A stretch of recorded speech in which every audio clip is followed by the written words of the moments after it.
बोलो श्री प्राणनाथ प्यारे की जय। धाम के धनी की जय। सर्व सुंदर साथ की जय। जय। प्रणाम प्रणाम आत्मा जी, प्रणाम। प्रणाम जी सुंदर साथ जी, प्रणाम जी वृंदा जी। प्रणाम जी महात्मा जी, प्रणाम। प्रणाम जी। आज श्री कीर्तन ग्रंथ प्रशिक्षण शिविर के 85वें दिन में उपस्थित सभी सुंदर साथ जी के चरणों में कोटानुकोट प्रणाम जी। ध्यान ध्वनि की मेहर से सभी सुंदर साथ जी के सहयोग से ऑनलाइन प्रशिक्षण शिविर लगातार आगे बढ़ते हुए, आइए सुंदर साथ जी आज का कार्यक्रम भी हम प्रारंभ करेंगे धाम धनी के आह्वान के साथ में। तो धाम धनी का आह्वान करने के लिए मैं आदरणीय नीलू गुरुंग सुंदर साथ जी से मैं निवेदन करूंगा धाम धनी का आह्वान करने के लिए।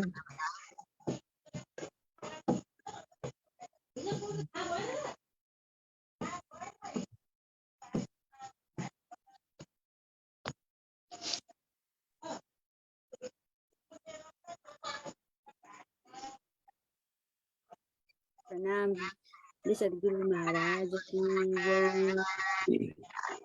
सम्पूर्ण सुन्दर साथीहरुमा मेरो कोटी प्रेम प्रणाम। म रामधनीको आह्वान गाउन लागिरहेको छु।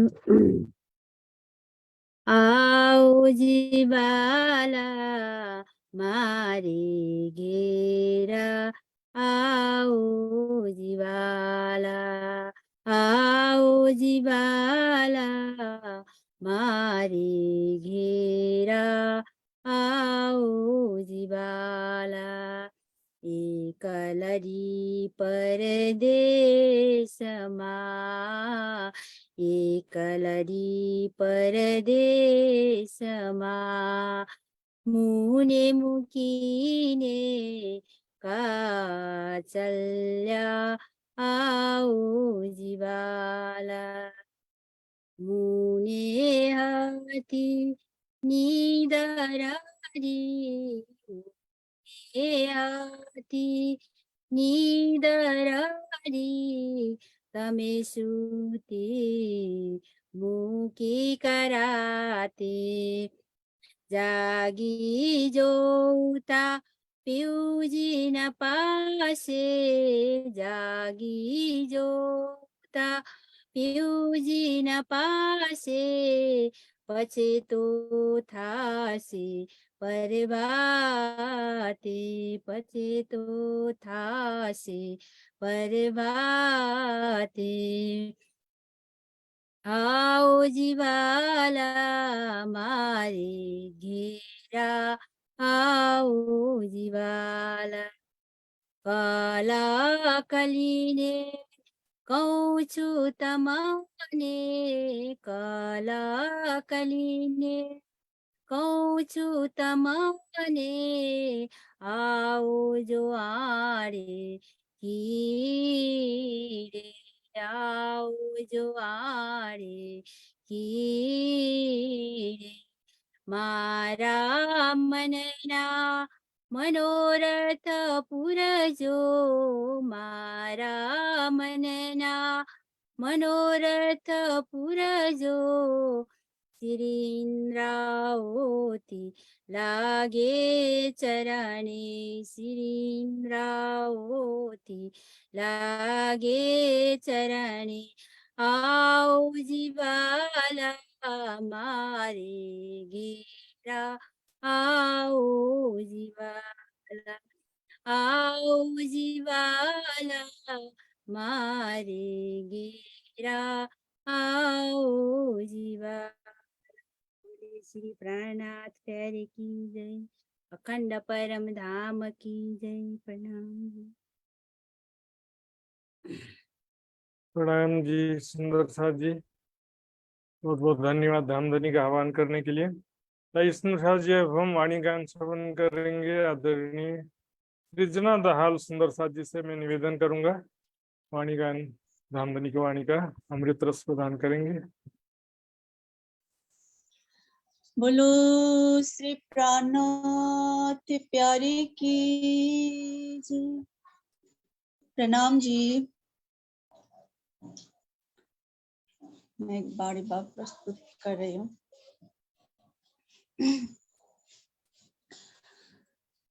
ईमान कायम रखना,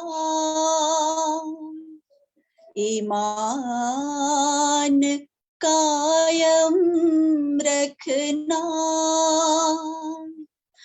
जब तक न मैं बुलाऊं, जब तक न मैं भुलाऊं, ईमान कायम रखना, जब तक न मैं भुलाऊं, जब तक न मैं भुलाऊं। बाड़ी तो मैं जो दी है, बाड़ी में सब कहाँ है, बाड़ी तुम्हें जो दी है, बाड़ी में सब कहाँ है, बाड़ी में सब कहाँ है। हादी वचनों पे चलना, हादी वचनों पे चलना, जब तक न लेके जाओ, जब तक न लेके जाओ, ईमान कायम रखना, जब तक न मैं बुलाऊं, जब तक न मैं भुलाऊं। प्राणों के मेरे प्रीतम, आत्म आधार तुम हो, प्राणों के मेरे प्रीतम, आत्म आधार तुम हो, आत्म आधार तुम हो। शब एक होके चलना, शब एक होके चलना, जब तक न लेके जाओ, जब तक न लेके जाओ, ईमान कायम रखना, जब तक न मैं बुलाऊं, जब तक न मैं बुलाऊं।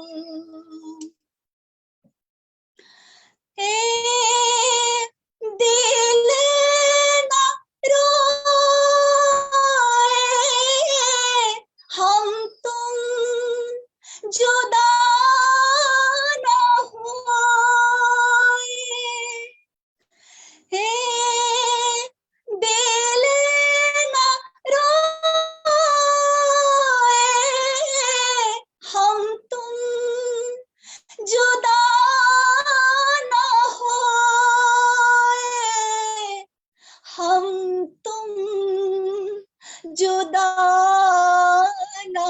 होए आंसू छिपाए रखना,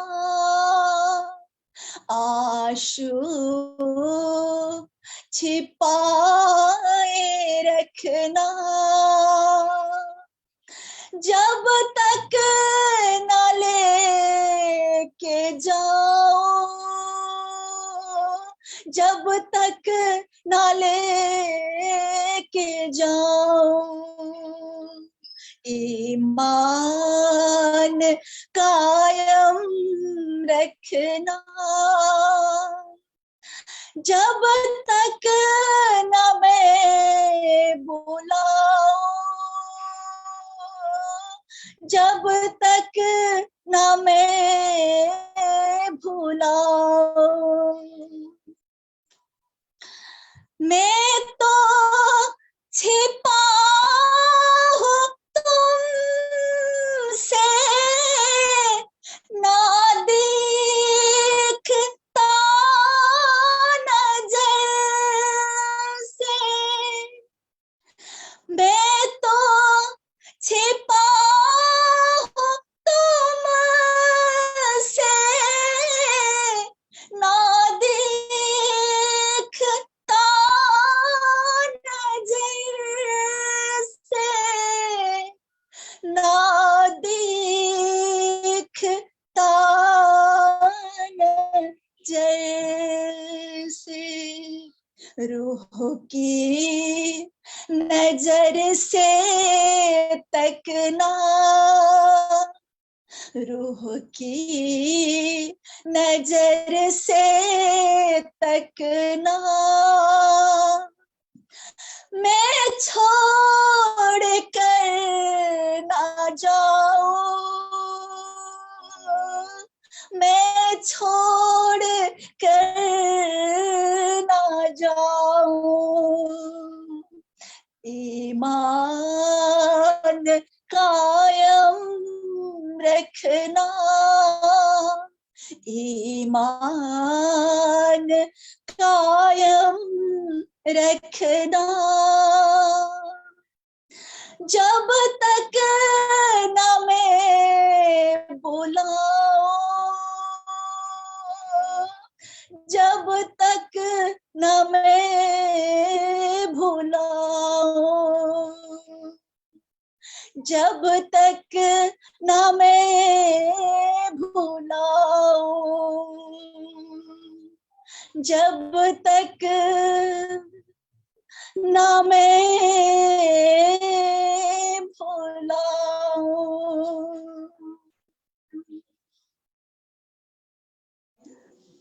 बोलो श्री प्राणनाथ प्यारे की, धाम के धनी की जय। प्रणाम जी।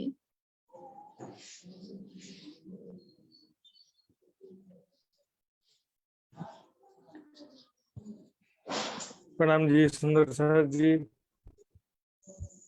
बहुत ही दर्द पूर्वक इस भजन का गायन किया आपने और सुंदर साथ जी को हृदय द्रवित कर दिया और बहुत ही विरह पूर्वक के भजन गाया गया है, इसके लिए बहुत बहुत धन्यवाद।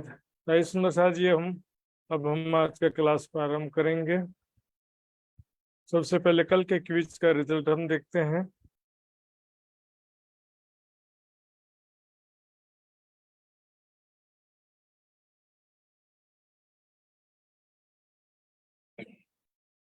तो कल 84वें दिन के क्विज का रिजल्ट इस प्रकार है। इसमें कुल 41 सुंदर साथ जी ने भाग लिया था।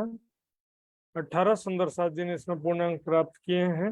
उनके नाम इस प्रकार हैं: प्रभा भट्टराय यूएसए, वृंदा भट्टराय नेपाल, प्रवीणा बेन शाह बॉम्बे, रंजना पराजुली नेपाल, मित्र कुमार पराजुली नेपाल, HK पूरा नाम लिखेंगे तो उसका नाम अच्छे से बोल सकते हैं, उषा सिंगल जयपुर, शांति देवी दिल्ली, गीताबेन पंचाल गुजरात बड़ौदा, प्रेमलता हिसार हरियाणा, शीतल पटेल गुजरात, अनुशु दिल्ली, अरुणाबेन पटेल गुजरात, दुर्गा देवी छत्री मादरी हाट पश्चिम बंगाल, उषा देवी सोनभद्र, पिंका पटेल गुजरात, एवी पाटिल सरडोई गुजरात, ज्योतिका बेन गुजरात। तो आइए सुंदर जी आज का क्लास प्रारंभ करेंगे धामधनी का नाम लेते हुए।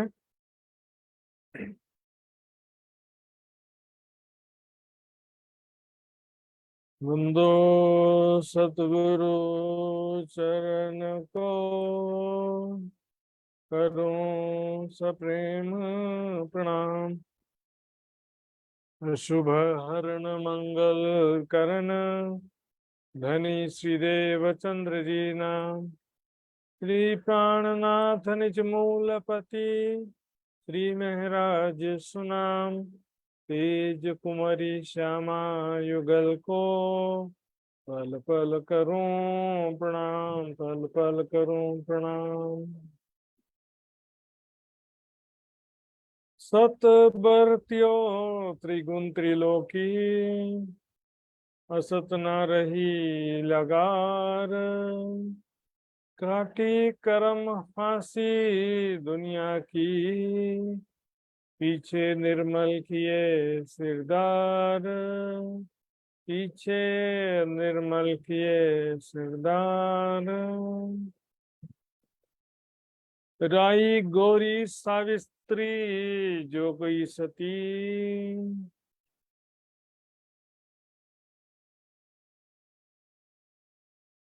राई गोरी सावित्री जो कोई सती। संसार में लक्ष्मी जी, पार्वती जी, सावित्री जी। लक्ष्मी जी किसकी पत्नी? विष्णु जी की। पार्वती जो है विष्णु शंकर भगवान की, और सावित्री जो ब्रह्मा जी की पत्नी कहलाती।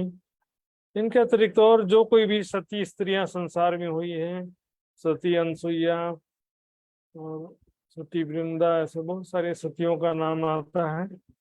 सब धवल गावे नर नार, क्योंकि सभी जो है सत्कर्म निष्काम सत्कर्म करते हुए उन्होंने एकमात्र जो है आखिरत का कलयुग के अंतिम समय में बुद्ध निष्कलंक स्वरूप की इच्छा किया था। अब सब जो है धवल गावे नर नार सभी मिल करके परब्रह्म अक्षरातीत के प्रकट होने की खुशी में मंगल गीत गायन कर रही है। लक्ष्मी जी भी, पार्वती जी भी, सावित्री जी भी, सभी जो हैं गाएंगे सुंदर शास्त्र। ब्रह्मा विष्णु महेश भी, समस्त संसारवासी देवी देवता सूर असुर सभी जो है मिल करके खुशियां मनाएंगे। ऐसा वो आखिरत का समय होगा, अंतिम समय, जगत का जो अंतिम समय है, ऐसा खुशियों से परिपूर्ण समय होगा। उस समय पुरुष दूजा कोई कहूं न कहावे, एक परमात्मा के सिवा कोई दूसरा परमात्मा नहीं कहलाएगा। अभी क्या बहुत सारे इष्ट कहलाते हैं, ये भी परमात्मा, वो भी भगवान, इसकी पूजा करो, उसकी भी करो। उस समय में एकमात्र परमात्मा की सब पूजा करेंगे। सबको एक परमात्मा जो अभी कहते हैं लेकिन पहचान नहीं है, उस एक परमात्मा की पहचान हो जाएगी। एक परमात्मा के सिवा अन्य कोई भी देवी देवता महापुरुष कोई भी परमात्मा नहीं कहलाएगा। सबो भजिया कर भरता, सभी सारी दुनिया जो एक परमात्मा को पहचान करके उसी की ही भक्ति करेगी, भजन करेंगे। से एक भरतार को, सबका जो एक मालिक उसको पहचान कर खाए पिए सब मिलके बंद की एक कसम, नाम न्यारे सब टल गए हुई नहीं एक रस्म। एक नया परंपरा रीति रिवाज बनेगा, सारी दुनिया एक हो जाएगी। जात एक कसम की और ना कोई जात, एक कसम एक दुनिया और उड़ गई दूसरी बात। ऐसा आनंददायक समय है सुंदर सा जी। वो आखिरत का जो ये समय है, ये है देखने लायक समय। जब पिक्चर के लास्ट में हैप्पी एंडिंग होता है ना, जब राक्षस विलेन जो होता है वो भी मर जाता है हीरो के द्वारा, सब लोग सुख शांति हो जाता है, सब खुशी हो जाता है, उसके बाद पिक्चर का हैप्पी एंडिंग हो जाता है। तो लास्ट वाला समय यदि ना हो तो पूरा पिक्चर बेकार है। हैप्पी एंडिंग ना हो तो फिर पूरा पिक्चर बेकार हो जाता है। अभी जो समय है ये भी संघर्ष का समय है सुंदर साथ जी। तो संघर्ष जो करेगा उसी के लिए सारी शोभा है, सारा आनंद है। जो रोजा रखेगा उसी के लिए ईद की खुशी होती है सुंदर साथ जी। जब उस सेवा समर्पण त्याग करेगा उसी के लिए ये आखिरत का समय खुशी का रहेगा, और बाकी के लिए पश्चाताप का समय भी हो सकता है। सुंदर साहब जी, हालांकि पश्चाताप के बाद भी उसे भी राज जी की मेहर से जागृत बुद्धि प्राप्त होगा सारी दुनिया को, लेकिन पहले पश्चाताप की अग्नि में जलना तो पड़ेगा ना। एक श्रेष्ठ धनी भजन एक ही, सारी दुनिया एक हो जाएगी। कोई जाति धर्म देश गांव शहर किसी भी आधार पे, अमीर गरीब ब्राह्मण क्षत्रिय वैश्य शूद्र किसी भी आधार पे कोई भेदभाव नहीं रहेगा। धनी भी सबका आत्मा का मालिक परमात्मा एक तो है ही वैसे भी, लेकिन उसकी पहचान नहीं थी, अब सबको पहचान हो जाएगी। तो सब भी मिलकर एक परमात्मा की भजन करेंगे, भक्ति करेंगे। एक गान एक आहार, सब मिलकर एक परमात्मा का ही भजन गाएंगे और सबका भोजन भी एक जैसा हो जाएगा। सब मिलकर के एक जैसा भोजन करेंगे, शाकाहारी साथी, कोई नॉनवेज मांसाहार इसी प्रकार का अशुद्ध भोजन कोई नहीं करेगा। बाघ बकरी एक संग चरे, जब जानवर भी मांस नहीं खाएगा तो इंसान कहाँ से खाएगा। सुंदर साथी,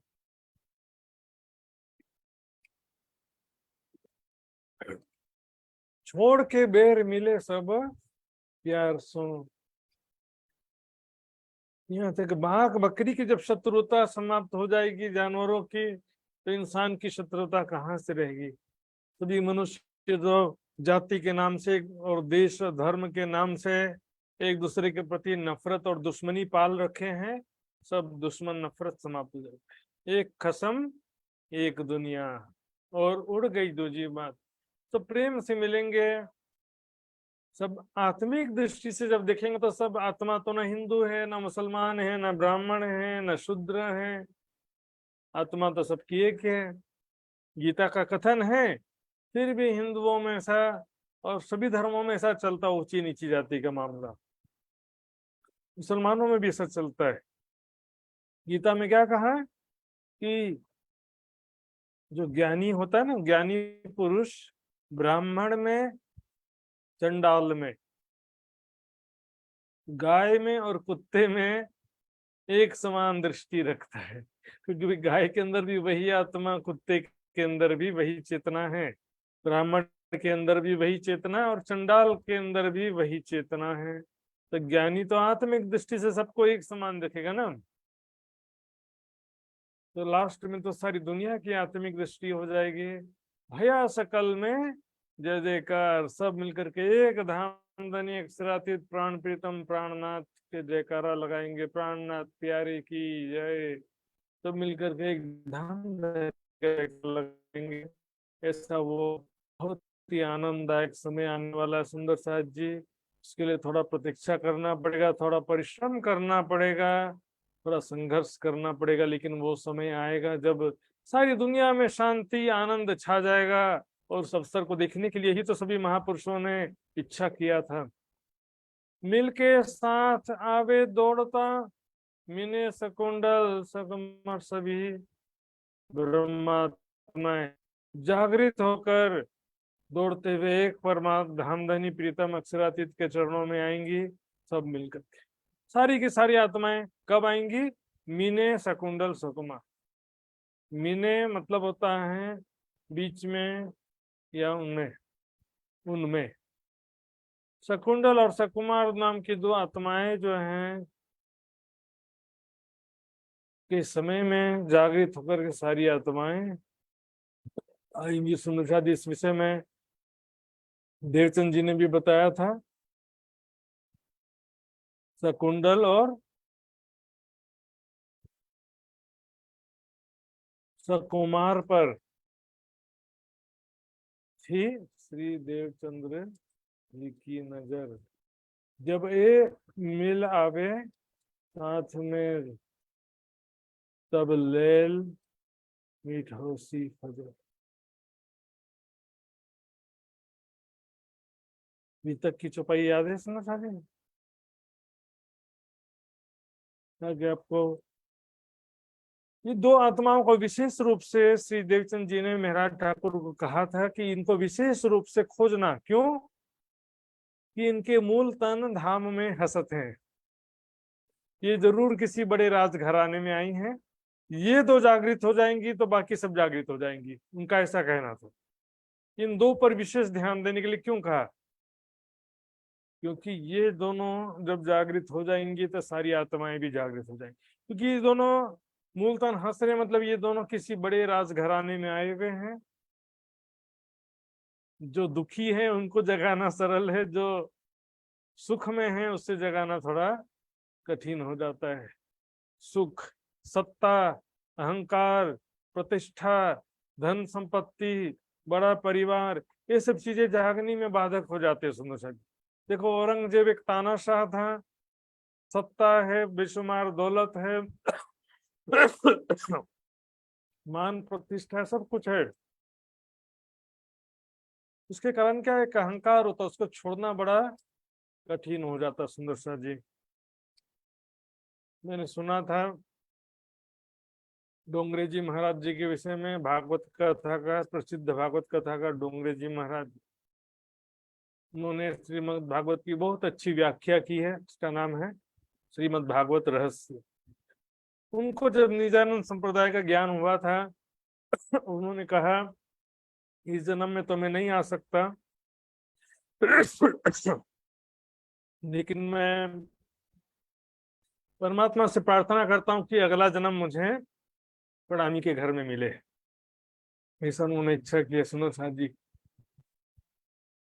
ये बड़ा जो प्रतिष्ठा, धन संपत्ति, ये सब जो है ना, वो बड़ा बाधक होता है। समर्पण की राह में, सत्य को स्वीकारने के मार्ग में ये सब चीजें बाधक हो जाती है। देखिए, शकुंडल तो जागृत हो गए, लेकिन सकुमार फिर भी जागृत नहीं हुए उस समय। कि दोनों के ऊपर विशेष रूप से धनी श्री देवचंद जी ने कहा जाता है, इनको खोजने पे विशेष ध्यान दो। ये दोनों जागृत हो गए तो पूरी आत्माएं जागृत हो जाएंगी। निजधाम से आई सखियां जुथ 40 सहस्त्र बार। दिव्य परम धाम से ब्रह्मात्माएं आई हैं, सखियां आई, मतलब सखियों की सुरता आई है। कितनी सखियां? 40 जुथ सखियां, और गिनती में 12,000। जुथ मतलब समूह, 40 समूह हैं, एक एक समूह में 300-300 सखियां, कुल मिला के 12,000 सखियां। सुंदर साहब जी, वाणी में सैकड़ों बार, 1-2 बार, 20-25 बार नहीं, 100 बार से भी ज्यादा बार 12,000 सखियों का वर्णन आता है। सुंदर साहब जी, सुंदर साहब फिर भी पूछेंगे किसी भी विद्वान से कि परम धाम में कितनी सखियां हैं। यदि कह दिया जाए कि मात्र 12,000 हैं, तो दिल दुखी हो जाएगा। दिल क्यों दुखी हो जाएगा? कि फिर हमारा नंबर तो नहीं लगेगा। 12,000 में हमारा नंबर लगने वाला नहीं है, यहाँ समस्या आ जाती। तो उनको अनंत सखियां हैं बोलेंगे तो हाँ, तब तो हमारा नंबर लग सकता है, क्योंकि नौकरी या वैकेंसी थोड़ी ही निकला यहाँ पर भाई। विश्वास करके दौड़े जे तारतम का फल सोई रे। मेरे अंदर विश्वास होना चाहिए कि मैं राज्य की आत्मा हूँ। विश्वास कहाँ से आएगा? ज्ञान से, अनुभव से। परम धाम का जो अनुभव होता है उससे विश्वास आता है। परम धाम की वाणी जब दिल में चोट करती है तो विश्वास आता है। न ज्ञान, न रहनी, न चितवनी, नाम के सुंदर साथ बन के सोचते कि हमारा भी नंबर लग जाए, तो कहाँ से लगेगा? प्राणनाथ जी के समय में भी मात्र 500 ब्रह्म सृष्टि थे, 500 में से। परम धाम में हर चीज अनंत नहीं होता। सुंदर साथ जी, राज्य के दिल के अनुसार कोई चीज अनंत भी हो सकती है, कोई चीज संख्याबद्ध भी हो सकती है। 2 पुल है तो कोई बोले कि 10 पुल है, तो थोड़ी सा आपकी इच्छा अनुसार कुछ भी चलेगा। मन से कुछ भी सोचेंगे तो सपने की बुद्धि हो जाएगा। जो वाणी में वर्णन है, 2 पुल, 7 वन, 9 भम 10 का जो वर्णन किया, हमको उसी के हिसाब से चलना पड़ता है। वाणी में एक चौपाई भी नहीं है कि जिसमें अनंत सखियां हैं ऐसा कहा गया। पशु पक्षी को कई बार अनंत कहा गया। हर सजीवी में बस्ती कहूँ पाइये नहीं वीरान, तिनमें पातशाही पशुवन की ओर जानवरों की जान। पूरे परम धाम में कोई भी जगह वीरान नहीं है, सब जगह क्या है, पशु पक्षियों की पातशाही है। सुंदर सा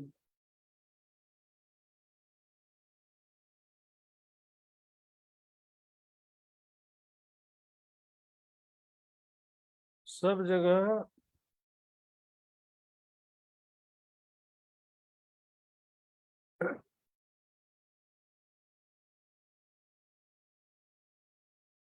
परम धाम में रंग महल के अतिरिक्त, रंग महल के अतिरिक्त सभी जगह में किसकी पातशाही है, पशु पक्षियों की पातशाही है। सुंदर साथ जी, परम धाम में एक रंग महल में मात्र सखियों का, शर्मा जी का, सखियों का निवास कहाँ पर है, मात्र रंग महल में। तो बाकी 24 पक्ष में कौन रहता है, मात्र पशु पक्षी रहते हैं।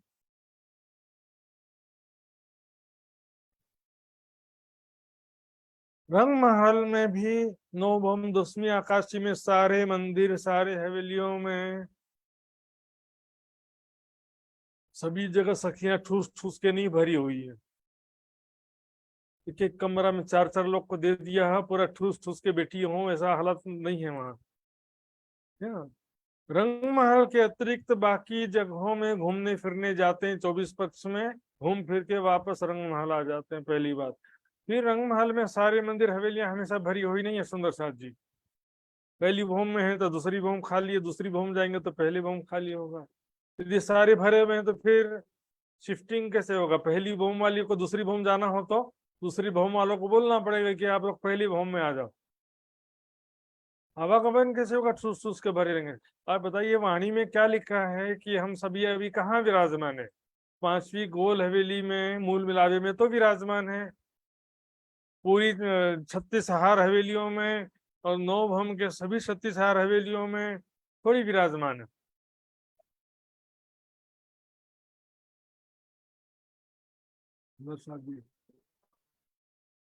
तो बहुत सारे प्रमाण तर्क हैं वाणी में, जिनमें 5 ही पशुओं की और जानवरों की जान। कोई भी जगह वीरान नहीं है, इसका मतलब ये नहीं कि सब जगह सखियां हैं। जिनमें 5 ही पशुओं की और जानवरों की जान। सुंदर सा जी, इस संसार में मनुष्यों की संख्या अभी 8 अरब है, पहले उतनी भी नहीं थी। 8 अरब मनुष्य हैं और ब्रह्म सृष्टि पशु पक्षी के अंदर तो नहीं आई है, इतना तो निश्चित है। तो अनंत सखियां कैसे हो सकती हैं फिर, 8 लाख मनुष्यों में भी सारे ब्रह्म सृष्टि नहीं है। असल आदमियों में ने कोई पाइए उम्मत का एक। कोई कोई कहता है कि भाई परम धाम में तो अनंत है, क्योंकि इसमें क्या कि कुरान का एक छुपाई आता है यहाँ पे, कुरान से रिलेटेड। कुरान में जो कहा गया है संकेतों में कि 12,000 ब्रह्म सृष्टि है। मोती कहे जो इनको जाको मोल ना खाऊं होए, 12 डाली गिनती सूरत आदमी सोए। 12 डाली गिनती ने 12,000 एक संकेतों में ही कहा है। इसलिए खुलासा ग्रंथ में अरब में रहने वाले मुसलमानों से प्रश्न किया गया कि आप सभी अरब के रहने वाले मुसलमान और मोमिन कहलाते हो, लेकिन अति विशिष्ट मोमिनों की, खासल खास मोमिनों की संख्या तो मोहम्मद साहब ने 12,000 कही है, जबकि अरब वासियों की संख्या तो करोड़ों से भी ज्यादा है।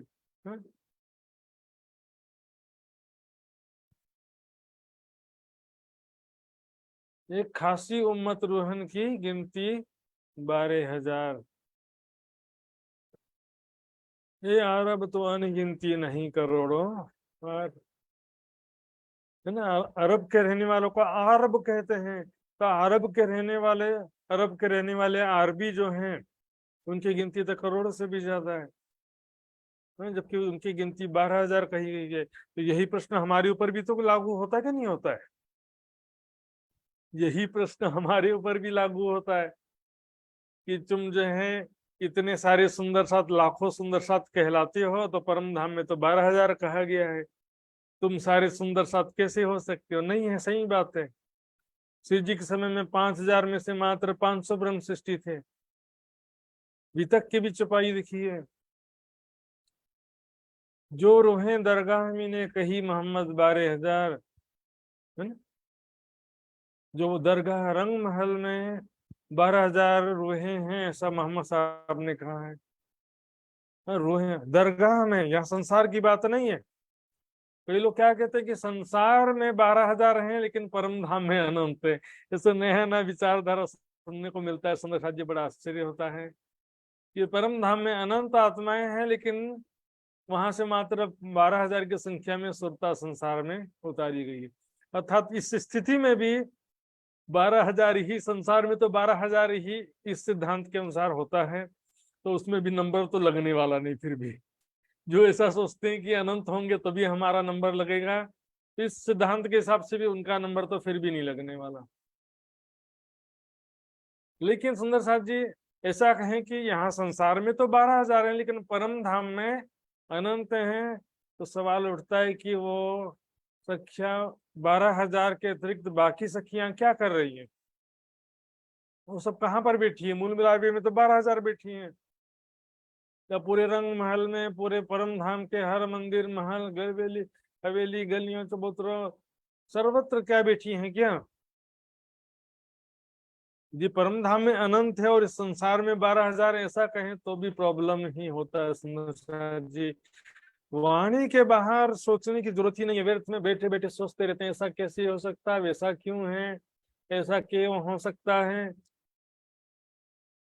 वैसे दुनिया वाले जैसे करते हैं ना कि बोले ऐसा नहीं हो सकता है, शरीर होगा तो, स्वरूप होगा तो फिर मनुष्य के शरीर जैसे उनको भूख प्यास मल मूत्र आदि सारे विकार होंगे, ऐसा सोचते हैं। लेकिन वहां पर तो नस नाड़ियों से रहित त्रिगुणातीत शरीर है। सुंदर साथ जी, खेले मिलके रास जागनी, खेले यहाँ से 24,000 और 12,000 ब्रह्म सृष्टि के साथ में 24,000 ईश्वरी सृष्टि भेले, मतलब साथ में 36,000 सखियां मिल करके जागनी रास खेलेंगी। जब सभी जागृत हो जाएंगी ना, तो एक साथ मिल करके आनंद करेंगे, धाम धनी का सुख प्राप्त करेंगे। जागनी रास मतलब मैंने कई बार बताया है, गरबा डांडिया खेलने को जागनी रास नहीं बोलते हैं। जागृत हो करके परम धाम के सुख लेने को बोलते हैं जागनी रास। रास का अर्थ क्या है? रसो वे सह रास। जिस लीला में रस हो, आनंद हो, उसे कहते हैं रास। तो सुंदर साथ जी, परम धाम के चिंतन में, परम धाम के ध्यान में जो आनंद है, इसलिए उससे भी रास कहा जाता है। जागनी रास मतलब क्या है? परम धाम के अखंड सुखों को प्राप्त करना। ध्यान में राज्य के साथ में होली खेलिए, ध्यान में राज्य के साथ में झूला झूलिए, ये है जागनी रास। ध्यान में पांच घाट की देहरी में रामत करो, गरबा डांडिया खेलो, परम धाम में स्वयं को परात्म स्वरूप में देखते हुए राज्य के साथ में गरबा डांडिया खेलो, जितना खेलना है। करसी लीला बरस 10 तोड़ी, 10 वर्ष तक के इस प्रकार ब्रह्म लीला पन्ना जी में हुई, उसी की बात चल रही है। पन्ना जी में लगभग 10 साल तक बहुत ही आनंद हुआ। सुंदर सा दिन रात परम धाम की चर्चा, परम धाम का वर्णन, परम धाम की चितवनी, परम धाम का परम धाम की विरत पढ़ना, स्वरूप पढ़ना, सुबह दोपहर शाम कीर्तन भी परम धाम का। परम धाम के सिवा कोई दूसरी बात ही नहीं थी। सेवा, वाणी और चितवनी के सिवा दूसरा कोई बात ही नहीं होता था। हास विलास आनंद अपार, इतना आनंद प्राप्त किया उस 10 वर्ष की लीला में। सुंदर साथ जी, तक में छुपाई आता है, सागर सुख अनगिनती पल पल लेत सयन, सागर के समान बेशुमार सुख सुंदर साथ ने पल पल प्राप्त किया। हास विलास आनंद पर, उसमें हास विलास आनंद, बहुत ही आनंद हुआ। सुंदर साथ जी, आनंद इस प्रकार का नहीं। कई लोग सोचते हैं कि हंसते खेलते चलिए, मतलब माया में भोग विलास करते हुए भौतिक सुखों को प्राप्त करते हुए चलिए की बात नहीं है। यहाँ तो खाने को पेट माफक क्यों कहा? फिर शारीरिक सुख प्राप्त करने से तो रोग दुख शांति होगा, यहाँ पर आत्मिक सुखों की बात है। आत्मिक सुखों को प्राप्त करते हुए, धाम धनी का आनंद प्राप्त करते हुए, संसार के दुख में भी सुख का अनुभव करते हुए चलना है। सुंदर साथ जी, ब्रज लीला लीला रास माहे, हम खेले जान के जा रहे। ये छुपाई मैंने पहले भी कई बार बोला है सुंदर साथ जी। ब्रज लीला और रास लीला में हमने कैसे खेला था जान के। या ब्रज लीला में तो कुछ भी पहचान नहीं थी, तो कामी कछु ना देखी, पता नहीं कैसी कैसी बातें भी कह दिया। तो पर पुरुष से हम कुलवधवा नान हैं। और जो लीला खेलते भी थे वो कैसे खेलते थे? कैसे प्रत्यक्ष लीला थी। कृष्ण जी छेड़खानी कर रहे हैं, मीठी बातें कर रहे हैं, मटकी फोड़ रहे हैं, और बीच बीच में किशोर स्वरूप में प्रकट होकर के प्रेम का सुख भी प्रदान कर रहे हैं। तो क्या था कि वो, उनको कोई परम धाम का ज्ञान नहीं है, कुछ भी ज्ञान नहीं। यहाँ तक कि कृष्ण के तन को भी पर पुरुष समझ रहे थे। लेकिन रासलीला में थोड़ा सा इंप्रूवमेंट हुआ था, मात्र थोड़ा सा। पर पुरुष नहीं कहा, अब धनी कहा। रासलीला में धनी तो कहा, लेकिन किसे कहा? बांके बिहारी। यहाँ पर भी मूल स्वरूप राज्य की, परम धाम की कुछ भी पहचान नहीं थी। जब परम धाम का ही ज्ञान नहीं है तो फिर राज्य का ज्ञान कैसे पक्का माना जाएगा? मैं राज्य हमारे धाम धनी ऐसा मैं कह रहा हूं, लेकिन मेरे मन मुझे परम धाम का ज्ञान नहीं है, तो मैं किसको राज्य कह रहा हूं? ऐसा हालत हो गया। लेकिन जागनी लीला, जाग पहचान, जागनी लीला में खासतौर पर श्री प्राणनाथ जी के समय में, जो 5वें तन की लीला में, महामती जी के समय की लीला में क्या हुआ? दोपहर के सूरज के समान मूल स्वरूप की, परम धाम के लीलाओं की सारा स्पष्ट पहचान हुआ। साथ ही महराज ठाकुर के तन में विराजमान राज्य के आवेश की भी स्पष्ट रूप से पहचान हो गई। देवचंद जी के तन में क्या हुआ था? धनी श्री देवचंद्र। कृष्ण के तन में कृष्ण परमात्मा।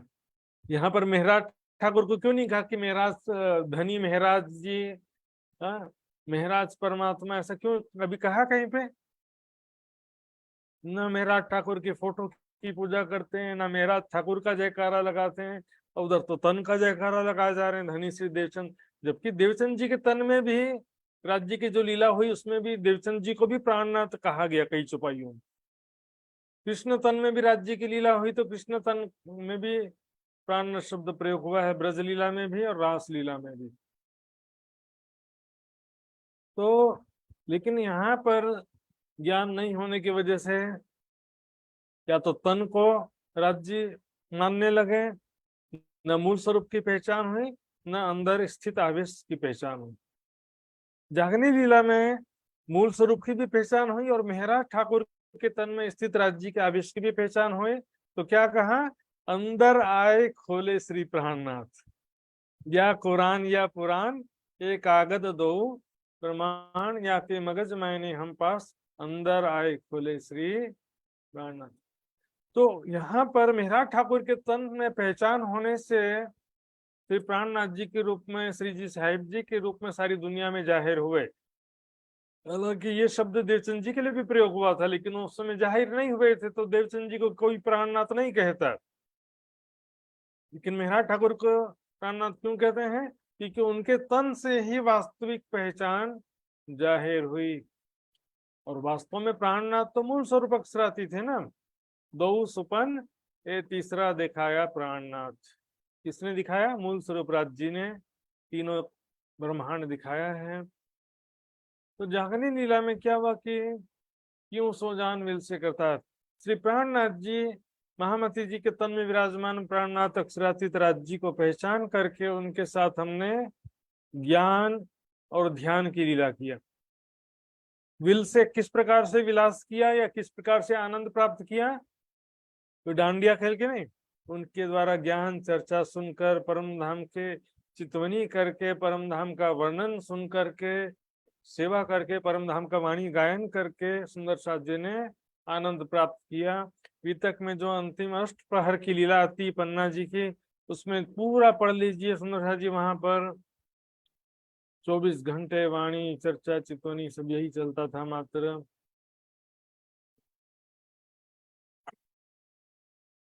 शब्दातीत निध ल्याए शब्द में मेटियो सबन को अंधकार। जिस परम धाम को शब्दों से परे कहा था, मन से चित्त से बुद्धि से परे कहा गया था, उसे शब्दों में ले आए। अर्थात परम धाम का, परमात्मा के स्वरूप का, धाम का, लीलाओं का वर्णन शब्दों में किया इस ब्रह्मवाणी के अंदर पांचों शक्तियों के द्वारा। तो बुद्धि से सोच करके नहीं किया, मन से बुद्धि से विचार करके ये वर्णन नहीं किया गया। ये तो आवेश से अवतरित वाणी है। जैसे आवेश आता था मुख से, चौपाइयां उच्चरित होने लगती थी और दूसरे सुंदर साथ लिखते थे। मैं खुद नहीं लिख, महामती जी स्वयं नहीं लिखते थे कभी भी, क्योंकि स्वयं को तो शुद्ध ही नहीं होता था। और फिर बाद में आवेश जाने के बाद में फिर देखते थे कि मेरे द्वारा क्यों कौन सी चौपाइयां अवतरित हुई, खुद ही देखते थे। इसे कहते हैं आवेशित वाणी। बुद्धि से सोचकर विचार कर लिखने को कहां से आवेशित वाणी कहेंगे? ये तो अंध श्रद्धा के अतिरिक्त कुछ भी नहीं कह सकते। सभी के हृदय से अंधकार मिटा दिया इस ब्रह्मवाणी के द्वारा। सुंदर साथ जी, इस ब्रह्मवाणी को ऐसा नहीं सोचना चाहिए कि ये तो दुनिया के हिसाब से वर्णन कर दिया है परम धाम का। ऐसा नहीं है सुंदर साथ। दुनिया में भी परम धाम का ही प्रतिबिंब है, तो दुनिया से परम धाम का उदाहरण दिया जाता है। अंतर बस वहाँ नूरमयी है और यहाँ 5 तत्व इसी का अंतर है। यहाँ बस सारी चीजें यहाँ पर हैं, वो भी परम धाम का ही प्रतिबिंब है, इसलिए यहाँ का उदाहरण से ही वहां का समझा जा सकता है। यहाँ के प्रेम से, झूठे प्रेम से परम धाम के सच्चे प्रेम को समझा जाता है। सुंदर साथ जी अब यहाँ ध्यान देंगे। सुंदर साथ जी थोड़ा कठिन विषय है ये, हालांकि ये विषय सनंद ग्रंथ का बड़ा क़यामतनामा का विषय था, लेकिन किरंथन में भी इसकी कुछ चुपाइयां आ गई हैं, तो बहुत कठिन विषय लग सकता है आपको ध्यान से यदि नहीं सुनेंगे तो। इसे श्रेष्ठ विष्णु 100 वर्षे फिर में पीवेगा शब्दों का सर। जब जागनी लीला के अंत में, और यहाँ वर्णन के अनुसार देखेंगे सुंदर साथ जी, 11वीं सदी के पश्चात, 11वीं सदी कब पूरी होती है? विक्रम संवत 1745 में। 1735 में 1090 हिजरी सन था, 1090, लेकिन 45 में 10 साल और जुड़ गए तो 11वीं सदी पूरी हो गई। 12वीं सदी में जो शुरू के 30 साल हैं, 1745 से 1775 तक ना, 12वीं सदी के प्रथम 30 वर्षों तक सृष्ट, यहाँ पर ईश्वरी सृष्टि के लिए कहा गया। ईश्वरी सृष्टि प्रेम पूर्वक ब्रह्मवाणी का सार ग्रहण करेंगे और विष्णु 100 वर्ष से, विष्णु मतलब विष्णु की चेतना के अंश सभी जो जीव हैं, मनुष्य हैं, सभी क्या करेंगे? 100 वर्षों तक, 12वीं सदी के टोटल 100 वर्षों में। कहां से कहां तक हो जाएगा?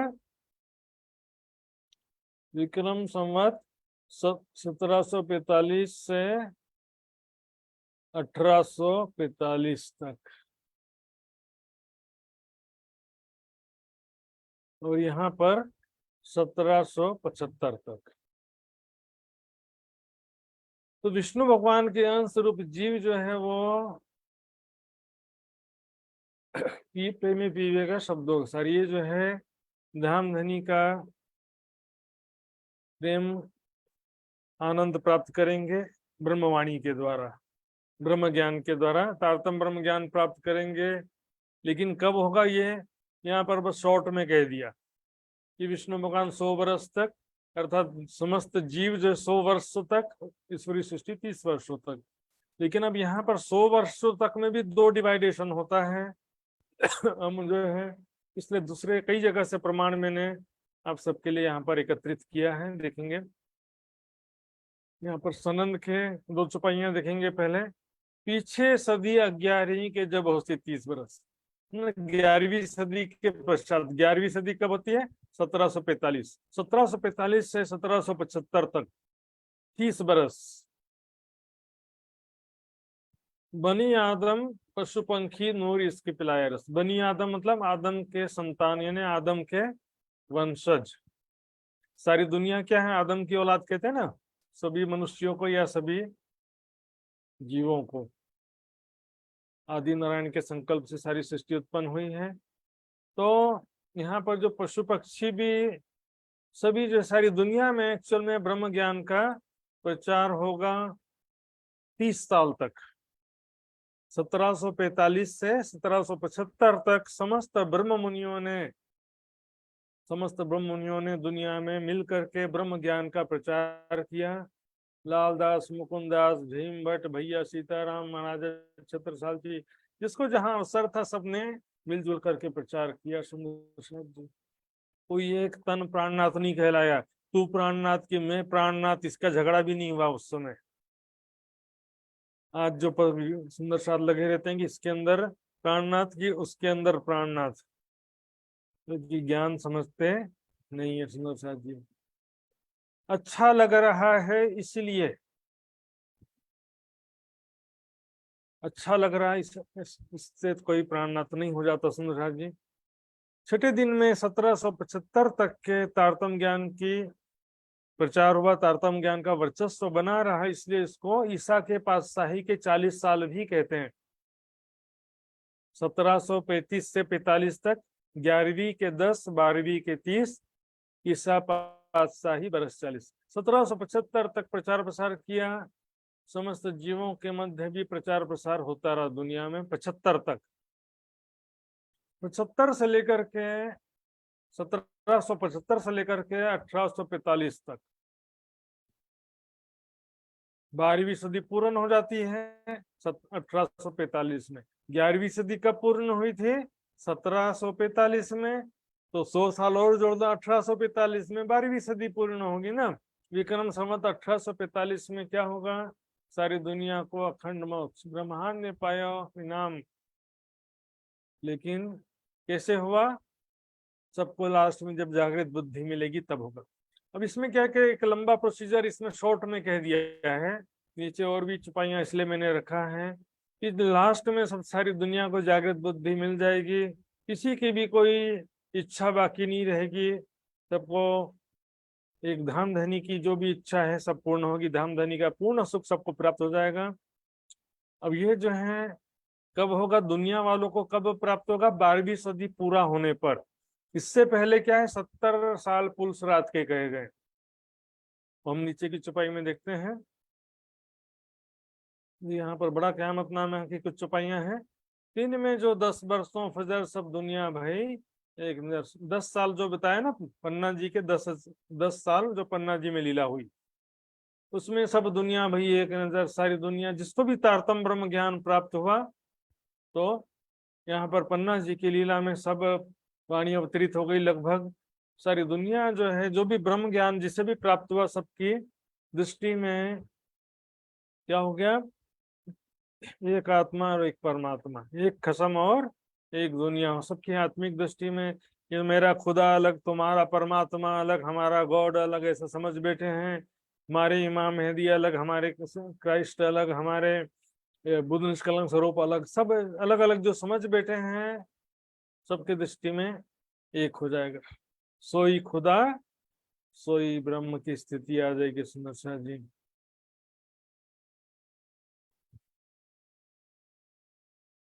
तो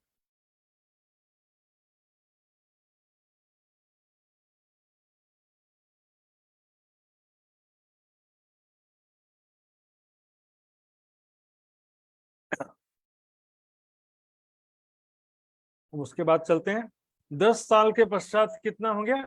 1745 के पश्चात 30 बरस जब अग्यारी पर, 1745 से 1775 फिर आ गया ना वही बात, इसलिए अलग अलग चौपाइयों के द्वारा और स्पष्ट होगा। तब दुनिया सब भाई आखिर क्या होगा? ब्रह्म ज्ञान का जो प्रचार होगा सारे संसार में, तो क्या होगा कि लगभग जागरणी लीला का जो महत्वपूर्ण चरण पूर्ण हो गया, ब्रह्मवाणी का अवतरण भी पूर्ण हो गया। तो 1745 में ही हो गया था, लेकिन अब जब 30 साल और जब होते हैं, यानी कि 1775 तक का समय होता है, तो सारी दुनिया में क्या ब्रह्म ज्ञान का प्रचार हो गया। 75 तक के जागने का कार्य पूर्ण हो गया। जिसको अब क्या है कि जिसको ज्ञान प्राप्त हुआ, जो समझ में आया ज्ञान, एक परमात्मा की पहचान हुई, वो बहिष्ठ के अधिकारी हो गए। जिनको नहीं पहचान हुआ, परमात्मा का आदेश ठुकर आया, वो दोजक के अधिकारी हो गए। जो होना तो हो गया, संसार का अंतिम समय इस प्रकार से सभी अपने सुख दुख के भागी हो गए। उसके पश्चात क्या है कि अब ज्ञान समझना और समर्पित होना, ये सब का समय निकल गया। अब 1775 इसके बाद का जो विश्लेषण अगली चौपाई है यहाँ पर, वो देखेंगे हम।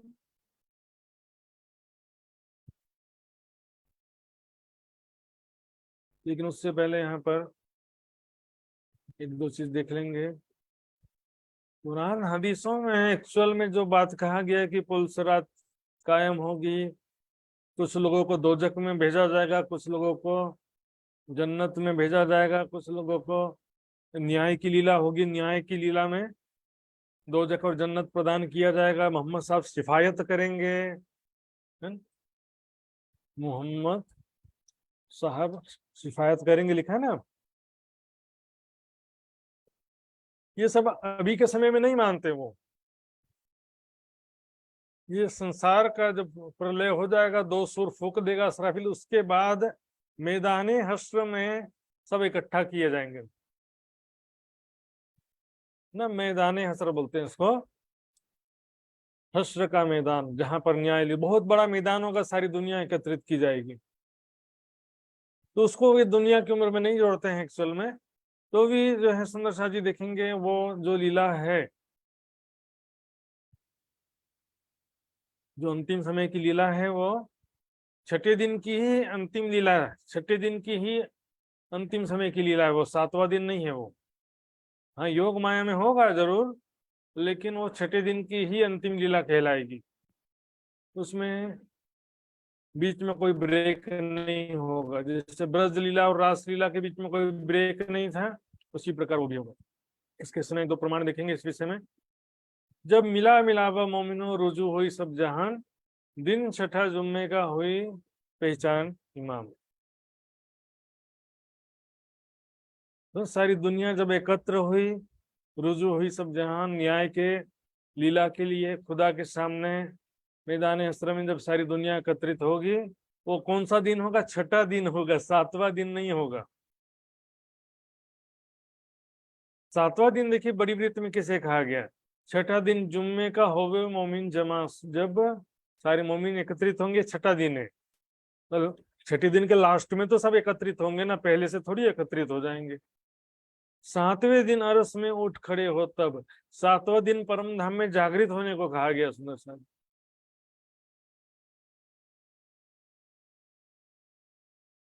तो क्या कि काल माया और जो योग माया की जो सबको जागृत बुद्धि मिलने की जो बात है, वो छठे दिन की लीला के ही निरंतरता में होगा। कैसे निरंतरता होगा? देखिए, सारे संसार में ज्ञान का प्रचार होगा, कोई मानेगा कोई नहीं मानेगा, संसार में दुख बढ़ेगा, पश्चाताप होगा, श्री प्राणनाथ जी के शरण में आएंगे, यहाँ से शुरू हो जाएगा योग माया। लेकिन है तो कंटिन्यूटी में, सबको जागृत बुद्धि मिलेगी, सारी दुनिया अखंड हो जाएगी। तो लीला तो कंटिन्यूटी में चलेगी, उसमें कोई ब्रेक नहीं दिखाई देगा सुंदर साहब। तो सुंदर साहब जी, यहाँ पर हमने चौपाई में देखा, 22वें प्रकरण की 46 चौपाई में हमने देखा कि 30 बरस में सारी दुनिया में ब्रह्म ज्ञान का प्रचार होगा। उसके बाद की चौपाई देखते हैं 47 नंबर। 46 की चौपाई थी ना, 46 नंबर की, अब 47 नंबर की चौपाई है। 70 बरस पुलसरात के कहे, है ना। 30 और 70 मिलके 100 होते हैं, यानी 30 और 70 मिलके 12वीं सदी पूर्ण ब्रह्मांड ने पायो इनाम। ये 70 साल की जो पुलसरात की लीला है, इसके पश्चात जो है ब्रह्मांड को अखंड मुक्ति का इनाम मिलना है, ऐसा वर्णन के हिसाब से। एक्चुअल में ये भी जो बात कही जा रही है, देखिए कुरान में जो वर्णन है 11वीं 12वीं 13वीं, सुंदर साहब जी 13वीं सदी के आगे का तो कोई वर्णन ही नहीं है। लेकिन वास्तविकता ये कि ये जो वर्णन किया था, लेकिन यहाँ वाणी में एक चुपाई भी आती, कच्छुक रखी रात खींच के सो भी वास्ते तुम। कुछ लंबा कर दिया गया खेल को, ऐसा समझ सकते हैं हम। 70 वर्ष पुरुषराज के हैं सो उठने कयामत बीच में रहे। कुरान के हिसाब से क्या है कि कयामत जब दूसरा सुर फूक दिया जाएगा, उसके उस समय में क्या होगा, एक दोजक के ऊपर एक पुल बनाया जाएगा। पुल, जैसे नदी के ऊपर पुल बनता है ना, उसी तरह दोजक के ऊपर एक पुल बनाएंगे। उस पुल को जो पार कर लेगा वो जन्नत में पहुंच जाएगा, और बीच में जो पुल में से गिरेगा तो नीचे तो क्या है, दोजक है, क्योंकि दोजक के ऊपर ही पुल बना हुआ है।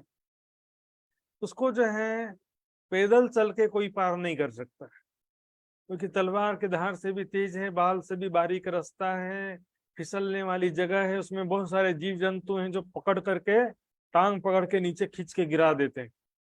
तो मोमिन चले बिजली की न्यात, मुद की भी घोड़े की बात। ब्रह्म सृष्टि बिजली के समान इसके मान रूपी पंख से तारतम ज्ञान की रोशनी में पुलसराज को पाल कर लेंगे। ईश्वरी सृष्टि घोड़े की भांत, घोड़े के समान लंबी लंबी छलांग लगा करके, कटा के छिलछिला करके पार कर लेंगे। मैंने वितक में लिया था और ये विषय यहाँ पर विस्तृत नहीं था, फिर भी मैंने बता दिया थोड़ा सा। ये विषय मुख्य रूप से सनंद का या तो बड़ा क़यामतनामा का है, सुंदर साहब जी। तो पुलसरात का मतलब क्या है कि इसको कर्म कांड से भवसागर से कोई पार हो सकता नहीं, पाप पुण्य कर्मों से कोई भव से पार हो सकता नहीं, बिना ज्ञान के कोई भी पार नहीं हो सकता। ईश्वरी सृष्टि के पास में प्रेम नहीं होगा, ज्ञान होगा, ईमान होगा, लेकिन प्रेम नहीं होगा, इसलिए उसको घोड़े के समान कहा गया है, लंबी लंबी छलांग लगा करके। ब्रह्म सृष्टि के पास में भी ज्ञान, विश्वास, प्रेम सब तीनों होगा। एक इश्क दूजा ईमान, ए पंख मोमिन बाजू दोए, पट खोल पहुंचावे लदुन्नी, ए तीनों में दुनी पे ना। तो तीनों में से दुनिया के पास कुछ भी नहीं है, तो दुनिया वाले कैसे करेंगे। तो 70 साल जो यहाँ पर देखिए, 30 साल तो स्पष्ट हो गया था ना, ब्रह्म ज्ञान का प्रचार होगा 1775 तक। 75 से 70 साल पुलसरात के कहा गया, उस समय क्या होगा, पुलसरात दुख कहिए क्यों कर, काफर जले जलजले आंखें। इस 70 साल में जो आ गया उसको दुख ही दुख सहन करना है। धरती में धीरे धीरे दुख बढ़ते जाएगा, प्रकोप, कहीं बाढ़ आ गया, कहीं सूखा आ गया, कहीं भूकंप आ रहा, कहीं युद्ध हो रहा है, हर प्रकार के दुख संसार में बढ़ते जाएंगे। उस समय फिर बाहर निकलने का कोई रास्ता नहीं मिलेगा। अब देखिए, ये बड़ा क़यामतनामा के 6ठे प्रकरण की 2 चौपाइयां यहाँ पर और रखा है मैंने, बस इतनी 2 चौपाइयों के बाद ये स्पष्ट हो जाएगा। जाए पड़े प्रेम के फांस, ज्यों सूखे लोहो गल जाए मांस। यहाँ पर ब्रह्म सृष्टि के विषय में कह रहे हैं कि आखिरत में ब्रह्म सृष्टि जो है धनी के प्रेम विरह में डूब जाएंगे। अब उसके पीछे क्या होगा देखिए, पीछे 300 नूर बरसात, 11वीं सदी के पश्चात 12वीं सदी के शुरू के 30 साल में नूर की बरसात होगी ना, ब्रह्म ज्ञान का प्रचार प्रसार होगा। उसके पश्चात 70 साल पुलसरात के आएंगे। सुंदर शाह जी, ये कौन सी 41 चौपाई है और ये है 42वें नंबर की चौपाई।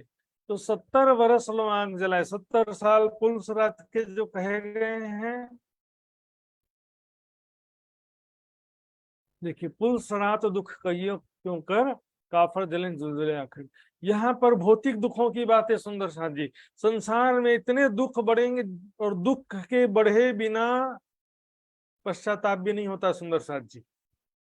बड़ा क़यामतनामा में 2 चौपाइयां हैं। पैदर पे जले अग्नि, पुनः पुनः दुख की अग्नि में जलेंगे। दुख लंबे हुए 3 कारण, यूं मता पाया दोजक हाले। गुजरे थे हद से काफर, दूर दराज जानी थी आखिर। ये चौपाई में बाद में नोट्स में ऐड कर दूंगा, अभी आपको कल बोल के बता दिया मैंने। उस समय लंबे समय तक दुख ही दुख रहेगा, निकलने का कोई मार्ग नहीं दिखेगा। यहाँ तक कि किसी संत ने भी भविष्यवाणी में कहा है कि दुनिया में इतनी आपदा आने आएगी, उसके वजह से क्या होगा कि आधे दुनिया के आधे लोग वहां पर मर जाएंगे। तो बाकी बचे हुए जो आधे लोग होंगे, उनके अंदर धार्मिकता का उदय होगा, आत्म कल्याण और ब्रह्म जिज्ञासा का उदय होगा। सुंदर सा जी, ये काफर जले जुलजुले आकर, जो कुल सरात का दुख क्या है संसार में। अब यहाँ पर देखो, 70 वर्ष लो आग जलाए, तब 70 वर्ष तक बहुत दुखों की अग्नि में जलेंगे दुनिया वाले।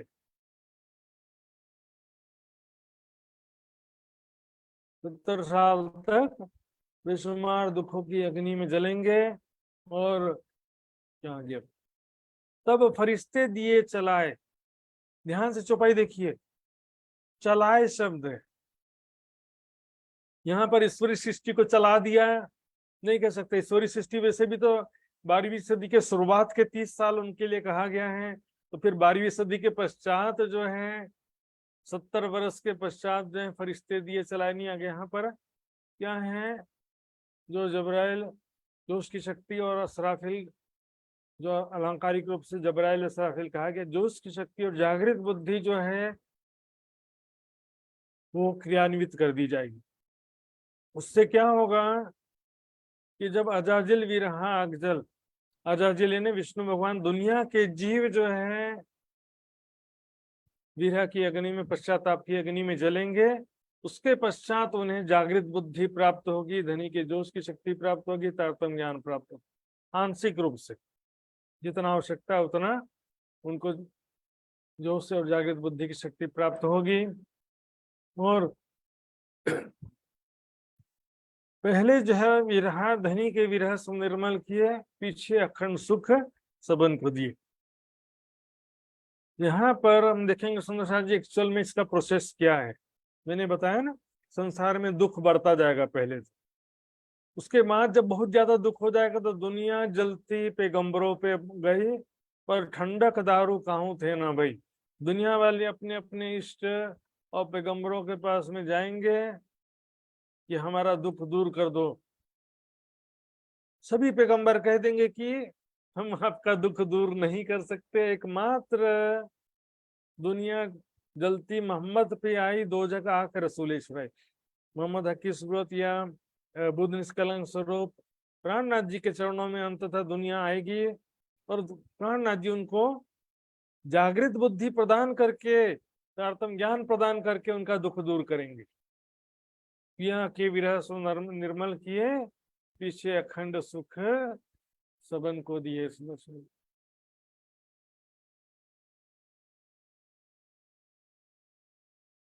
राष्ट्र में जागृत बुद्धि प्रदान करके ही, तारतम्य ज्ञान प्रदान करने से ही दुनिया वालों का भी दुख दूर होगा। इसमें जागृत बुद्धि और तारतम्य ज्ञान प्राप्त होने के बाद पश्चाताप करने का नहीं आता सुंदर साथ जी। जागृत बुद्धि प्राप्त होने के बाद तो फिर अखंड मोक्ष या तो एक परमात्मा की भक्ति के बाद आती है। दुखों के कारण से पश्चाताप होगा।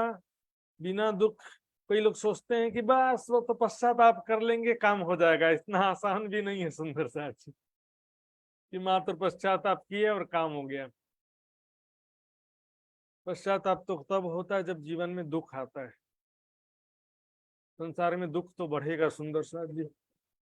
जिन भागो गो से रहो खड़े, वाणी में कहे बड़ा क्या मतलब कह गया कि घबराना मत दुनिया वालों के दुख को देखकर। भिस्ती जो है दोजकियों को दोजक में जलते हुए दिखेंगे, और दोजकी भिस्तियों को भिस्त में आनंद में बैठे देखेंगे। ऐसा वर्णन है। थोड़ी आजू बाजू में दो कॉलोनी बना हुआ कि झांक करके एक दूसरे को देखते रहे, बीच में दीवार हो तो झांक करके एक दूसरे को देखते रहे, ऐसा वर्णन जैसा लोग समझते हैं ना। इसका मतलब क्या है, संसार की बातें, इतही विस्त इतही दोजक। घबराना मत, जिन भागो गो से रहो खड़े, एकांत में धाम धनी को याद करते रहो। दुनिया में दुख बढ़ेगा लेकिन घबराना नहीं, और भाग भी सकते तो नहीं हो, भागना भी मत। देखो दोजकियों खजाने बढ़े, पापियों के पाप का खजाना बढ़ गया है। सुंदर साथ जी, कोरोना काल में कुछ हमने इसका एक रूप देखा था, और आगे भी विपत्तियां संसार में आते रहने वाली है। सुंदर साथ जी, अभी युद्ध शुरू हो जाए देशों के बीच में, वो समय अभी तुरंत ही आ जाएगा। तो सुंदर साथ जी प्रोसेस फिर से देखिए। अभी दुनिया जो है ज्ञान तो सुन रही है लेकिन समझ पा रही नहीं, ठीक है। अब दुनिया में दुख बढ़ते जाएगा। 70 साल जो कहे गए हैं, 70 वर्ष आग जलाए, लो आग जलाए, 70 साल तक दुनिया में दुख बढ़ जाएगा। लास्ट में जो है दुनिया वाले मतलब दुख से घबरा करके अपने अपने इष्टों के पास जाएंगे, गुरुजनों के पास में जाएंगे, लेकिन कोई उनको दुख से बचा नहीं पाएगा। सभी जो है पैगंबर कहेंगे कि हम नहीं कर सकते हैं, मात्र कुरान के हिसाब से कि मोहम्मद ही तुमको बचा सकते हैं, यानी प्राणनाथ जी ही तुमको की सूरत ही तुमको दोजख से बचा सकते हैं। शिफायत करेंगे यानी ब्रह्म ज्ञान प्रदान करके दोजख से छुड़ाएंगे, जागृत बुद्धि प्रदान करके। तो दुनिया जो है पश्चाताप की अग्नि में जलते हुए प्राणनाथ जी के चरणों में आएगी, तब प्राणनाथ जी उनके ऊपर दया करेंगे। तब ये होशी आजीज और मौला तो मेहरबान दुनिया वाली शरण में आएंगे, तब प्राणनाथ जी दया करके सबको जागृत बुद्धि प्रदान करेंगे। जैसे मात्र हाथ दिखाने से कोई वो नहीं होता सुंदर से। आज के जो गुरुजन बस सोचते हैं और ऐसे ऐसे अंध भक्त हैं, पहले हमारे गुरु के आंखों के सामने आ गए तो अखंड मुक्ति प्राप्त हो गई, ऐसा समझ लेते हैं कि हमारे गुरु की कृपा हो गई तो अखंड मुक्ति प्राप्त हो जाएगी। प्राणनाथ जी भी लास्ट में जागृत बुद्धि और तारतम्य ज्ञान प्रदान करके ही मुक्ति प्राप्त होगा दुनिया में। विष्णु को पहुंचाए ठोर अक्षर हृदय, बुद्ध जी देंगे खोल के दो। इस प्रकार समस्त दुनिया के जीवों को विष्णु भगवान को अक्षर के हृदय में अर्थात बेहद मंडल में अखंड मुक्ति प्रदान करने के पश्चात अखंड मुक्ति अंततः अखंड मुक्ति प्रदान करेंगे। बुद्ध जी देंगे खोल के द्वार। विद्या विनोद बुद्ध निष्कलंक स्वरूप या जागृत बुद्धि, विद्या विनोद बुद्ध निष्कलंक स्वरूप जो है सबको जागृत बुद्धि प्रदान करेंगे। लास्ट में सारी दुनिया को जागृत बुद्धि प्राप्त होगी। इसलिए यहाँ पर अंतिम समय की बात सुनना चाहिए। अंत में, जगत के अंत में सबको जागृत बुद्धि प्राप्त होगी, उसके द्वारा ही मुक्ति का दरवाजा खुलेगा। सुंदर साथ जी, जागृत बुद्धि अंत में प्राप्त होगी और सभी के लिए मुक्ति का दरवाजा खुल जाएगा। अखंड ब्रह्मांड बरस 50 पीछे, अखंड होने के पश्चात ब्रह्मांड अखंड होने के पश्चात 50 वर्ष तक रहसी हृदय में घूमा। यहाँ पर सुंदर साथ जी 12वीं सदी में अखंड होने की जो बात है उसके पश्चात और 50 वर्ष तक, मतलब क्या होगा कि अक्षर ब्रह्म जो है अभी जागृत नहीं हुए समझो, और 50 वर्ष तक अक्षर ब्रह्म जागृत नहीं होंगे, खेल चलता रहेगा, ऐसा इसका कहना है। लेकिन ये जो वर्णन है 12वीं सदी 13वीं सदी कुरान में जो वर्णन किया गया है, मैंने बताया कच्छुक रखी रात खींच के, अभी तो 15वीं सदी चल रही है सुंदर साथ जी। कुरान के हिसाब से अभी कौन सी सदी चल रही है?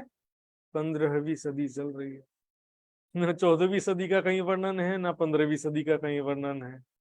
तो सुंदर साथ जी एक्चुअल में कच्छुक रखी रात खींच के शोभे वास्ते तुम वाला सिद्धांत यहाँ पे काम करेगा। अक्षर ब्रह्म जो है उसी आनंद में जो खोए रहेंगे। कितना मजा आ रहा है, जैसे हम पिक्चर देखते हैं ना, पिक्चर तो खत्म हो गया लेकिन बड़ा मजा आ गया पिक्चर में, लास्ट में बहुत बढ़िया हुआ, बड़ा मजा आ गया। इस तरह से जो स्थिति है दुनिया के हिसाब से 50 वर्ष कर रहे हैं, परम धाम में तो 1 सेकंड भी नहीं होता है सुंदर साहब। परम धाम में 1 सेकंड भी व्यतीत नहीं हुआ होता है। किया जमा सब शब्दों का धोए हाथ और हथियार। अब 3 चौपाइयां हैं सुंदर साथ जी, और ज्यादा विस्तृत नहीं है, पहले 5-10 मिनट ज्यादा लगे, 3 चौपाई कर लेते हैं। किया जमा सब शब्दों का बुद्ध निष्कलंक स्वरूप ने समस्त धर्म ग्रंथों का सार इस वाणी में समाहित कर दिया। वाणी में कुरान का भी सार है, भागवत का भी सार है, वेदों का भी सार है। सभी धर्म ग्रंथों में जो परमात्मा के संबंध में, आखिरत कलयुग के अंतिम समय के संबंध में, ब्रह्म सृष्टियों के संबंध में, परमात्मा के संबंध में जो भी बातें प्रमाणों के रूप में, संकेतों में, संक्षिप्त में जैसे भी लिखी थी, वो सब को लेकर के वाणी में समाहित कर दिया। पूरा नहीं, भागवत पूरा का पूरा वाणी में नहीं आ गया, भागवत का सार, वेदों का सार। जो भागवत में सार क्या है? अखंड ब्रज रास लीला, कलयुग में जो बुद्ध निष्कलंक स्वरूप के प्रकट होने की जो बातें हैं, जो हमारे प्रमाण की बातें हैं, जरूरी बातें हैं, वो वाणी में सब समाहित कर दिया। वेदों का भी, कुरान का, बाइबल का, सब समाहित कर दिया और एकीकरण कर दिया, सभी धर्मों का एकीकरण कर दिया। सुंदर साथ जी, इस प्रकार धोए हाथ और हथियार। हाथ और हथियार कब धोते हैं? युद्ध समाप्त होने के बाद। युद्ध जब लड़ते रहते ना, हाथ में तलवार होता है, तो क्या होता है? तलवार में भी खून लगा होता है और हाथ में भी खून लगा होता है। अब युद्ध समाप्त हो गया तो क्या करेंगे? हाथ को भी धो देंगे, तलवार को भी धो देंगे। अर्थात क्या हुआ? दुनिया में सत्य ज्ञान की स्थापना हो गई, अज्ञानता के खिलाफ युद्ध जो था वो समाप्त हो गया। हाथ और हथियार धोने का मतलब है युद्ध समाप्त होना। होशी नहीं चल सुख चौदह लोग। अब सारे ब्रह्मांड में जबकि जागृत बुद्धि मिल गई है, ये भी भविष्यवाचक कथन है, सारे ब्रह्मांड को जागृत बुद्धि मिल गई है, सबको अखंड सुख, अखंड मोक्ष प्राप्त हो गया, 14 लोगों के समस्त प्राणियों को प्राप्त हो जाएगा अंत में जागृत बुद्धि और तारतम्य ज्ञान प्राप्त होने से। क्यों होगा? क्योंकि हम देखिए खेल कारण इन बार, इस बार हमने क्या कि जो हमारे कारण ये खेल की रचना हुई और हमने ये माया का खेल देखा। इस संसार में हमारे ब्रह्मात्माओं के आने के कारण से ही सारी दुनिया को अखंड मोक्ष प्राप्त हुआ है। महामत जागसी सात जी भेले, जहां बैठे मिनी दरबार, जहां रंग महल के 5वीं गोल हुए हवेली में धाम धनी के समक्ष, जहां सभी आत्माएं परम प्रियाएं सखियां बैठी हैं, वहां पर सब एक साथ जागृत होंगे। हम उठ के आनंद कर सी झेलना। वहां जागृत होने के बाद में खूब हंसते हंसते गिर गिर पर से हंसते हुए जागृत होंगे। बड़ा मजा आया खेल में, आपने तो हमें भुला दिया था, लेकिन अंत में, खेल के अंत में बहुत ही मजा आ गया। जो हैप्पी एंडिंग होगा, ब्रह्मात्माओं को सारी शोभा मिलेगी। मेरे साथ जी हंस हंस कर सी श्रृंगार। वहां पर परम धाम में उठने के पश्चात हम पाठ घाट जाएंगे, जमुना जी में झिलना करेंगे, क्योंकि जिस दिन हम यहाँ पर, जिस क्षण परम धाम से आए थे, उस दिन वहां पर पाठ घाट में हमको जाना था लीला विहार करने के लिए, घूमने के लिए 3 बजे। अब 4:30 बज गया, तो अभी वापस पाठ घाट में झिलना करने के लिए जाएंगे और झिलना करने के पश्चात हंस हंस कर से श्रृंगार, हंसते हुए आनंद में हम श्रृंगार करेंगी, एक दूसरे का श्रृंगार करेंगी। 4 सखियां राज्य का, 4 सखियां श्यामा जी का श्रृंगार करेंगे। 3 ब्रह्मांड लीला, 3 अवस्था, ब्रज रास और जागनी, 3 ब्रह्मांड, तीनों की लीलाएं जो हैं 3 अवस्था के समान लीलाएं हैं। ब्रज बाल लीला के जैसे, रास लीला किशोर अवस्था के जैसे, और जागनी लीला वृद्धावस्था का ज्ञान की बढ़ती अवस्था है। ब्रज लीला में कुछ भी ज्ञान नहीं था, रास लीला में आदि नींद आदि जागृति का कहा गया है, और जागनी लीला में पूर्ण ज्ञान, राज्य निज स्वरूप, परम धाम शोभा स्वरूप लीलाएं।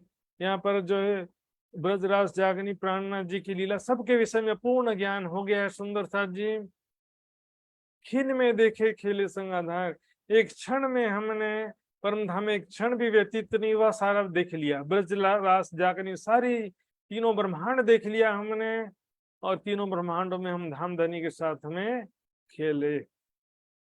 यहाँ पर सुंदर साथ जी केवल प्राणनाथ जी की लीला की बात भी नहीं, देवचंद जी की लीला भी बोलेंगे तो वो क्या वो जागनी लीला नहीं थे? अरब की लीला को भी देखिए सुंदर साथ जी, वो भी राज्य की लीला कहा गया है। पीऊ 5 बेर हम वास्ते सागर में डारिया आप, तो इसमें जागनी लीला में तीनों ही आ जाता है एक्चुअल में देखा जाए तो, क्योंकि जागनी का ब्रह्मांड तो शुरू से ही है ना। ये तीसरा ब्रह्मांड पूरा का पूरा ही तो जागनी का कहलाता है, और इसमें जो भी लीला हुई है सब जागनी लीला, जागनी या ज्ञान की दृष्टि से सभी लीलाएं महत्वपूर्ण हैं। धनी में अर्धांग साथ अंग मेरा। अब यहाँ पर क्योंकि महामंत्री जी के तन में श्यामा जी भी विराजमान है, वो कह रही हैं कि मैं धाम धनी की अर्धांगिनी हूँ और सब सुंदर साथ मेरे अंग हैं। श्यामा जी किसके? धाम धनी के अर्धांगिनी और सभी सुंदर सा श्यामा जी के अंग रूपा हैं। इन घर सदा हम नतिवार दिव्य परम धाम में सदैव हम धाम धनी के साथ में प्रेम और आनंदमय लीलाएं करते हैं। अनादिकाल से प्रेम आनंदमय लीलाएं करते हैं सुंदर साथ जी। तो आज की चर्चा के विषय में किसी के मन में कोई जिज्ञासा तो पूछ सकते हैं। आज के चर्चा में मुख्य रूप से जो 10वीं 11वीं 12वीं सदी के विषय में जो विश्लेषण हुआ 30 वर्ष 70 वर्ष पुरुषराज के, ये विषय में मैंने नोट्स में काफी विस्तार से लिखा है। आपको थोड़ा सा भी संशय बाकी होगा निश्चित रूप से, तो आप नोट्स पढ़िए और चर्चा भी दोबारा सुनिए, क्योंकि चर्चा में जो बहुत सारी चीजें ऐसी भी होती हैं जो नोट्स में लिखी नहीं होती हैं सुंदर साथ जी। तो आपको स्टडी तो करना पड़ेगा, यदि कुछ जानना है तो खोज करना पड़ेगा, मेहनत करना पड़ेगा। मंथन एक बार पढ़ने एक बार सुनने को मंथन नहीं कहते हैं सुंदर साथ जी, कई बार पढ़ना पड़ता है। स्कूल में कॉलेज में पढ़ाई किया और घर में आकर के उसका रिवीजन नहीं करेंगे तो फिर क्या होगा, सब समाप्त हो जाएगा। तो सुंदर साथ जी आइए चौपाई दोहराते हैं। 3 ब्रह्मांड लीला 3 अवस्था, 3 ब्रह्मांड लीला 3 अवस्था, खिन में देखे खेले संग आधार, खिन में देखे खेले संग आधार, धनी में अर्धांग 7 अंग मेरा, धनी में अर्धांग 7 अंग मेरा, इन घर सदा हम नित विहार, इन घर सदा हम बिहार, इन घर सदा हम नित विहार, इन हम नित बिहार। बोलो श्री प्राणनाथ प्यारे की जय, धाम के धनी की जय, सर्व सुंदर साथ की जय। प्रणाम सुंदर साथ जी। आइए सुंदर साथ जी, धाम धनी अर्जी ज्ञान करने के लिए मैं आदरणीय मित्र कुमार पराजोली सुंदर साथ जी से निवेदन करूंगा, धाम धनी का अर्जी ज्ञान करेंगे।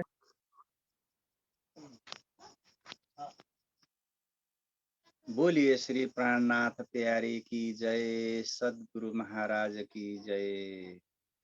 पिया जी तुम हो तैसी कीजियो, मैं अर्ज करूं मेरे पियू जी। हम जैसे तुम जी न करो, मेरा तलफ तलफ जाए जीव जी। जीवरा तो जीवे नहीं, क्यों मिटे दिल की प्यास जी। तुम बिना मैं की न सो कहूँ, तुम हो मेरी आस जी। आस बिरानी तो करूं, जो कोई दूसरा होए जी।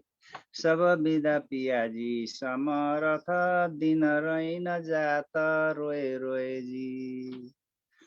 जन्म अंधे तो मैं, जो मैं होती सो क्यों देखूं निके कर जी। जब तुम आप दिखाओगे तब देखूंगी नैन भर जी। ये पुकार पिया जी सुन के, ढील करो अब जीना जी। खिन खिन खबर लीजिए, मैं अर्ज करूं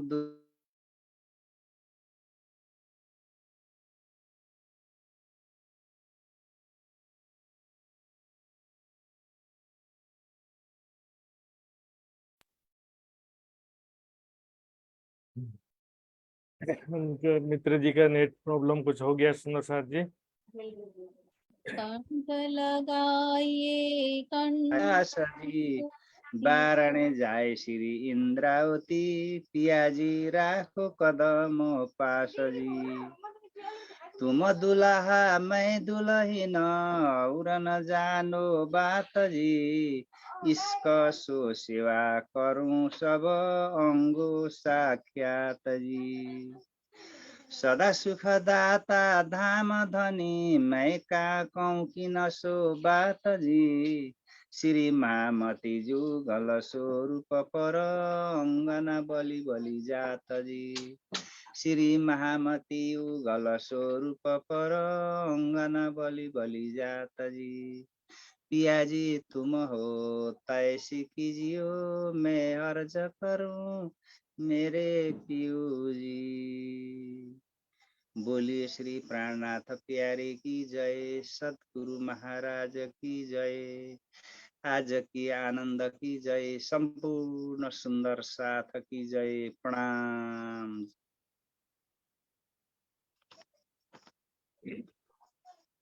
प्रणाम जी सुंदर साथ जी, बहुत बहुत धन्यवाद। आइए सुंदर साथ जी अब विदा लेते हैं। व्हाट्सएप ग्रुप के माध्यम से जुड़े रहेंगे सभी सुंदर साथ जी के चरणों में। कोटान कोट प्रणाम जी, प्रणाम सुंदर साथ जी। प्रणाम जी महात्मा जी, प्रणाम जी। सभी सुंदर साथ जी में प्रेम प्रणाम जी। प्रणाम।